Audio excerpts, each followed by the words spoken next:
Hello students, welcome to arc reflections IAS. నా పేరు సునంద. మనం గమనిస్తే ప్రతి సంవత్సరం ప్రపంచవ్యాప్తంగా కొన్ని వేలాది ఆర్టిఫాక్ట్స్ అన్నటువంటివి మాయమైపోతూ ఉన్నాయి. అది థెఫ్ట్ కావచ్చు, లేకపోతే ఇలిసిట్ ట్రాఫికింగ్ కావచ్చు. ఇలా వేరియస్ రీజన్స్ ద్వారా చాలా వరకు కల్చరల్ హెరిటేజ్కి సంబంధించినటువంటి ఆబ్జెక్ట్స్ అన్నటువంటివి మాయమైపోతూ ఉన్నాయి. అందులోనూ ఎస్పెషల్లీ కోవిడ్-19 టైంలో మ్యూజియంస్ ఇవన్నీ క్లోజ్ చేసి ఉండటం, సో దాంతో ఈ దొంగతనాలు అన్నటువంటివి చాలా ఎక్కువయ్యాయి. అవి కాకుండా వార్స్ అన్నటువంటివి కావచ్చు, ట్రాఫికింగ్ అన్నటువంటిది కావచ్చు, కమ్యూనిటీస్ దగ్గర నుంచి దొంగలించడం కావచ్చు. సో వీటన్నింటి వల్ల ఏవైతే ఆర్టిఫాక్ట్స్ అన్నటువంటివి దొంగలించబడ్డాయో వాటిని రికవర్ చేసి ఒక వర్చువల్ మ్యూజియం ద్వారా ప్రపంచ దేశాలన్నింటికీ పరిచయం చేస్తోంది యునెస్కో అన్నటువంటిది. దానికి సంబంధించే యునెస్కో వర్చువల్ మ్యూజియంని లాంచ్ చేయడం జరిగింది. సో ఏవైతే స్టోలెన్ కల్చరల్ ఆబ్జెక్ట్స్ అన్నటువంటివి ఉంటాయో వాటిని వర్చువల్గా ఇక్కడ ప్రదర్శనకి ఉంచుతారు. సో అసలు ఏంటి ఇది, ఎందుకు తీసుకురావటం జరిగింది, దీని యొక్క ఎయిమ్ అండ్ ఆబ్జెక్టివ్స్ ఏంటి, ఫీచర్స్ ఏంటి, దీని యొక్క సిగ్నిఫికెన్స్ ఏంటి, ఇవన్నీ కూడా ఇవాళ మనం తెలుసుకుందాం. సో యునెస్కో అన్నటువంటి దీన్ని లాంచ్ చేయటం జరిగింది. మరి దీని యొక్క పర్పస్ ఏంటి అంటే ఇలిసిట్ ట్రాఫికింగ్ ద్వారా కావచ్చు, లేదా ఇంకేదైనా రీజన్స్ ద్వారా కావచ్చు, ఏవైతే కల్చరల్ ఆర్టిఫాక్ట్స్ అన్నటువంటివి ఒక దేశం నుంచి ఇంకొక దేశానికి తరలించబడ్డాయో, లేదు అంటే ట్రాఫికింగ్ ఏదైతే పట్టుబడతారో అక్కడ నుంచి కలెక్ట్ చేసుకున్నటువంటి ఆబ్జెక్టివ్స్ కావచ్చు, సో వాటన్నింటినీ డిస్ప్లేకి ఉంచడం జరుగుతుందన్నమాట ఇక్కడ. సో కరెంట్లీ 240 మిస్సింగ్ ఆబ్జెక్ట్స్ ని ఇందులో ఉంచడం జరిగింది. సో యునెస్కో యొక్క ఎయిమ్ ఏంటి అంటే పోయే కొద్దీ కూడా కంప్లీట్ గా ఎంటీ చేయాలి ఈ యొక్క ఆన్లైన్ మ్యూజియం ని. అంటే ఏంటి, ఆ రికవర్ అయినటువంటి ఆబ్జెక్ట్స్ ఏవైతే ఉన్నాయో అవి ఎవరికి సంబంధించినవి అన్నట్టుగా తెలుసుకొని వాటికి వెనక్కి ఇవ్వటం అన్నటువంటిది దీని యొక్క మెయిన్ ఎయిమ్ అన్నమాట. సో ఇందులో అడ్వాన్స్డ్ ఆర్టిఫిషియల్ ఇంటెలిజెన్స్ ని కూడా యూజ్ చేసి ఏం చేస్తారు, కొన్ని స్టోలెన్ ఆబ్జెక్ట్స్ ఏవైతే ఉంటాయో అవి రికవరీకి, అంటే ఫర్ ఎగ్జాంపుల్ ఒక ఆర్టిఫాక్ట్ అన్నటువంటిది ఉంది కానీ దాని యొక్క ఒరిజినల్ అన్నటువంటిది పోయింది అనుకోండి, దాన్ని మనం రికవర్ చేయలేం. బట్ ఆర్టిఫిషియల్ ఇంటెలిజెన్స్ ని యూజ్ చేసి దాని యొక్క 3D ప్రింట్ ని తీసుకురావటం ద్వారా, అంటే ఫర్ ఎగ్జాంపుల్ ఏదైనా ఒక ఆర్టిఫాక్ట్ కి సంబంధించి ఓన్లీ ఫోటో మాత్రమే మిగిలింది, ఆ ఒరిజినల్ ఏవైతే ఆర్టిఫాక్ట్ ఉంటుందో అది పోయింది అనుకోండి, సో ఆ ఫోటోని యూజ్ చేసి దాన్ని 3D మోడల్ అన్నటువంటిది పెట్టి ఆన్లైన్ లో పెట్టినప్పుడు దాని యొక్క ప్రాముఖ్యత ఏంటి ఆ దేశానికి కల్చరల్ గా అన్నటువంటి తెలుసుకోవటానికి, అవేర్నెస్ ని జనరేట్ చేయడానికి ఇది ఎంతగానో ఉపయోగపడుతుంది అనమాట. మరి ఇక్కడ చూడండి దీని యొక్క డిజైన్ మరియు ఫీచర్స్ చూస్తే, దీనికి సంబంధించినటువంటి వెబ్సైట్ డిజైన్ చేసింది ఎవరు అంటే ఫ్రాన్సిస్ కేరే ఇతను అనమాట. ఈ వెబ్సైట్ ని డిజైన్ చేశారు. అయితే ఇది ఎలా ఉంటుంది అంటే చూడండి, బాఓబాబ్ ట్రీ అన్నటువంటిది ఆఫ్రికాకి సంబంధించినటువంటి ట్రీ అనమాట. ఇలా ఉంటుంది. సో దీన్ని ప్రతిబింబిస్తూ ఈ యొక్క వెబ్సైట్ డిజైనింగ్ అన్నటువంటి చేయటం జరిగింది. ఇది ఇలా రిజంబుల్ అవుతుంది అనమాట. సో దీని యొక్క ఇంపార్టెన్స్ ఏంటి అంటే స్ట్రెంగ్త్, ఎండ్యూరెన్స్ వీటన్నింటినీ కలిగి ఉంటుంది అనమాట. ఈ చెట్టు దాదాపు 1000 సంవత్సరాలకు పైగా బతుకుతుంది. అందుకని దీన్ని ఇన్స్పిరేషన్ గా తీసుకున్నారనమాట. మరి ఇక్కడ చూడండి ఈ వెబ్సైట్ లోకి వచ్చేసరికి వర్చువల్ రూమ్స్ అని ఉంటాయి. ఎలాంటి రూమ్స్, ఒకటి స్టోలెన్ కల్చరల్ ఆబ్జెక్ట్స్ గ్యాలరీ అన్నటువంటిది. సో ఇందులో ఏం చేస్తారు అంటే ఆ కల్చరల్ ఆబ్జెక్ట్స్ ఏవైతే రికవర్ చేసి ఉంటారో వాటిని ఒక స్టోరేజ్ రూమ్ లో పెడతారనమాట. సో ఆన్లైన్ త్రూ కావచ్చు, లేదంటే యునెస్కో అన్నటువంటిది కొన్ని మీటింగ్స్ సమ్మిట్స్ పెట్టినప్పుడు అందులో డిస్ప్లే చేయటం కావచ్చు.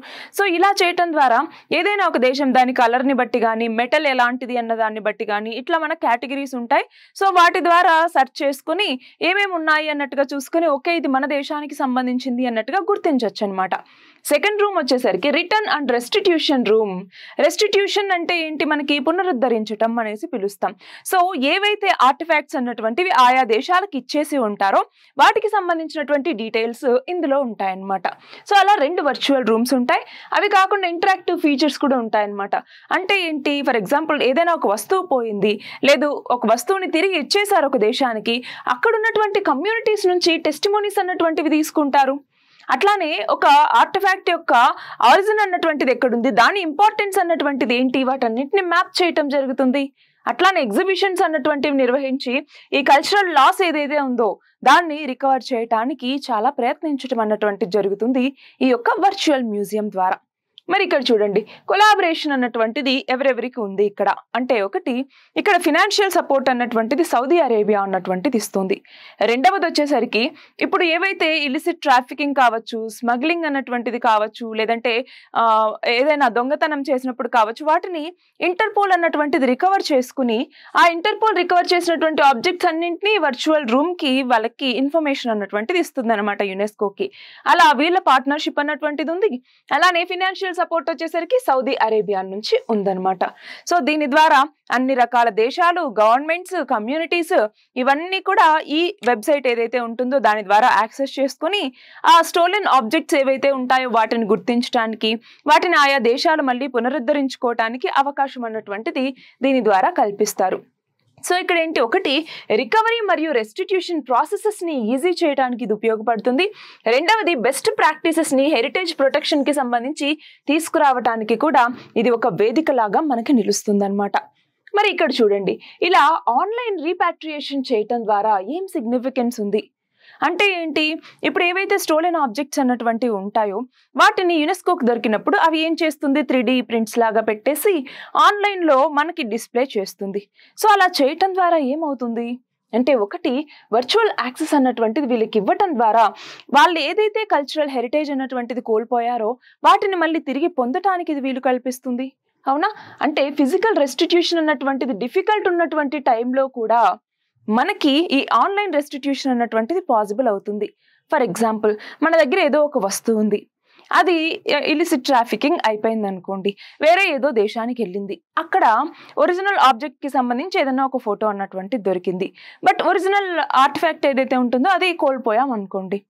సో ఇప్పుడు వీళ్ళు ఏం చేస్తారు, ఈ ఫోటో ఏదైతే ఉంటుందో దాన్ని బేస్ చేసుకుని ఆర్టిఫిషియల్ ఇంటెలిజెన్స్ ని యూజ్ చేసి దాన్ని ఒక 3D మోడల్లోకి తీసుకొచ్చి, ఓకే ఈ వస్తువు ఇది, సో ఈ వస్తువు యొక్క ఆరిజిన్ ఇక్కడ నుంచి ఉంది, సో దీని యొక్క ప్రత్యేకత ఇది, కల్చరల్ సిగ్నిఫికెన్స్ ఇది అని తెలియజేయడానికి ఉపయోగపడుతుంది. అంటే ఏంటి, ఆ వస్తువు మళ్ళీ మనకి ఫిజికల్ గా రికవర్ చేసుకోవడానికి వీలు లేకపోయినా ఆన్లైన్ లో దాని యొక్క ప్రాముఖ్యత ఏంటి అని ప్రపంచవ్యాప్తంగా తెలుసుకోవడానికి ఇది యూజ్ అవుతుంది. అలానే అడ్వాంటేజెస్ చూడండి, ఎమోషనల్ అలాగే కల్చరల్ కనెక్షన్ అన్నటువంటిది మన యొక్క హెరిటేజ్తో డెవలప్ చేసుకోవడానికి ఇది ఉపయోగపడుతుంది. అట్లానే ఎడ్యుకేషన్ అవేర్నెస్ ఇవ్వటానికి ఇది ఉపయోగపడుతుంది అనమాట.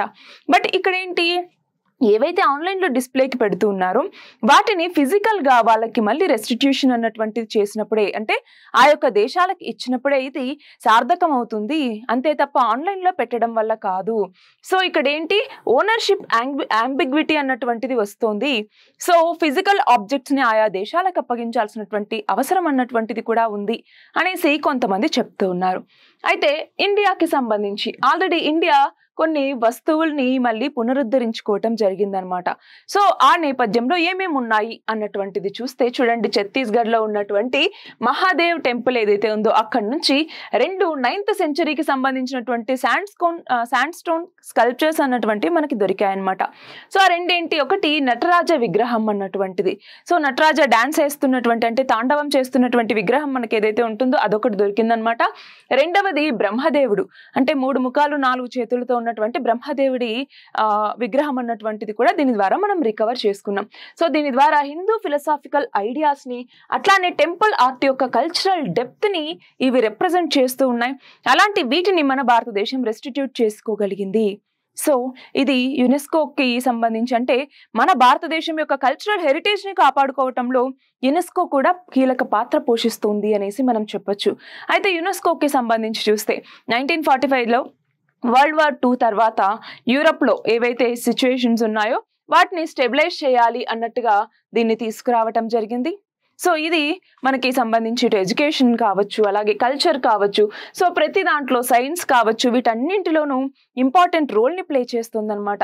వివిధ దేశాల్లో పీస్ మరియు స్టెబిలిటీని తీసుకురావటం కోసం, అవేర్నెస్ని జనరేట్ చేయటం కోసం, ఎడ్యుకేషన్ని అందించడం కోసం, సైన్స్ని ఇంప్రూవ్ చేయటం కోసం, అలాగే కల్చర్ని మరింత ముందుకు తీసుకెళ్లటం కోసం, వీటన్నింటి కోసం యునెస్కో అన్నటువంటిది పాటుపడుతుంది.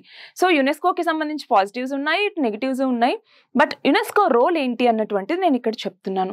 సో ఇక్కడ కరెంట్ ప్రియారిటీస్ ఏంటి దీనికి సంబంధించి అంటే, ఒకటి ఆర్టిఫిషియల్ ఇంటెలిజెన్స్ మరియు డిజిటల్ ట్రాన్స్ఫర్మేషన్ ఏదైతే ఇప్పుడు జరుగుతుందో దానికి సంబంధించి మనకి ఏమవుతోంది ఇక్కడ చాలా వరకు ఆర్టిఫిషియల్ ఇంటెలిజెన్స్ ని నెగిటివ్ గా యూజ్ చేయడం కూడా ఉంది. బట్ దాన్ని తగ్గించి ఆర్టిఫిషియల్ ఇంటెలిజెన్స్ ని మన మానవ ప్రయోజనాల కోసం ఎలా వాడుకోవాలి అన్నటువంటి అవేర్నెస్ ని జనరేట్ చేయడంలో యునెస్కో కీలక పాత్ర పోషిస్తోంది. అట్లానే మన యొక్క కల్చరల్ హెరిటేజ్ ఏదైతే ఉందో ఇప్పుడు దాన్ని సేఫ్ గార్డ్ చేయటంలో కూడా యునెస్కో రోల్ అన్నటువంటిది ఉంది. ఇప్పుడే మనం చూసాం వర్చువల్ మ్యూజియం ద్వారా. అట్లానే వర్చువల్ మ్యూజియం యొక్క అలైన్మెంట్ ఏంటి అంటే ఇక్కడ హెరిటేజ్ ప్రిజర్వేషన్ అన్నటువంటిది ఉంటుంది. అట్లానే కల్చరల్ గా మనకి గ్లోబల్ గా కల్చరల్ హెరిటేజ్ ఏదైతే ఉంటుందో దానికి సపోర్ట్ చేయటంలో కూడా యునెస్కో అన్నటువంటిది కీలక పాత్ర పోషిస్తుంది. సో ఇక్కడ ఏంటి యునెస్కో అన్నటువంటిది ఈ స్టోలెన్ కల్చరల్ ఆబ్జెక్ట్స్ ఏవైతే ఉంటాయో వాటికి సంబంధించి ఒక వర్చువల్ మ్యూజియం ని తీసుకురావటం జరిగింది. ఇందులో ఏం చేస్తారు, ఆ స్టోలెన్ ఆబ్జెక్ట్ కి సంబంధించినటువంటి వాటి యొక్క ఇమేజెస్ ని అందులో అప్లోడ్ చేయడం జరుగుతుంది. 3D జనరేషన్ అన్నటువంటిది ఉంటుంది. వాటి యొక్క ఆరిజిన్ మ్యాప్స్ అన్నటువంటివి ఉంటాయి. దాని యొక్క కల్చరల్ సిగ్నిఫికెన్స్ ఏంటి అన్నట్టుగా అక్కడికి వెళ్ళి డాక్యుమెంట్ తీసి డైరెక్ట్ గా వాళ్ళతోటి ఇంటరాక్ట్ అయినటువంటి వీడియోస్ కావచ్చు, వాటి ఇంపార్టెన్స్ ఉన్నటువంటి రియల్ టైమ్ వీడియోస్ కావచ్చు. సో వీటన్నింటినీ డిస్ప్లే చేయటం ద్వారా ప్రపంచవ్యాప్తంగా ఉన్నటువంటి దేశాలు ఏవైతే వాటికి సంబంధించినటువంటి ఆర్టిఫాక్ట్స్ కోల్పోయి ఉంటారో ఇక్కడ సర్చ్ చేసుకుని వాళ్ళ యొక్క ఆర్టిఫాక్ట్స్ ని మళ్ళీ తిరిగి పునరుద్ధరించుకోవడానికి ఇది ఉపయోగపడుతుంది. అలాగే వాళ్ళ యొక్క కల్చరల్ సిగ్నిఫికెన్స్ ఏంటి అనేసి మిగతా ప్రపంచ దేశాలకి తెలియజేయటానికి కూడా ఈ యునెస్కో వర్చువల్ మ్యూజియం అన్నటువంటిది ఒక వేదికలాగా ఉపయోగపడుతుంది. సో ఇది ఇవాల్టి మన article. All the very best and thank you very much.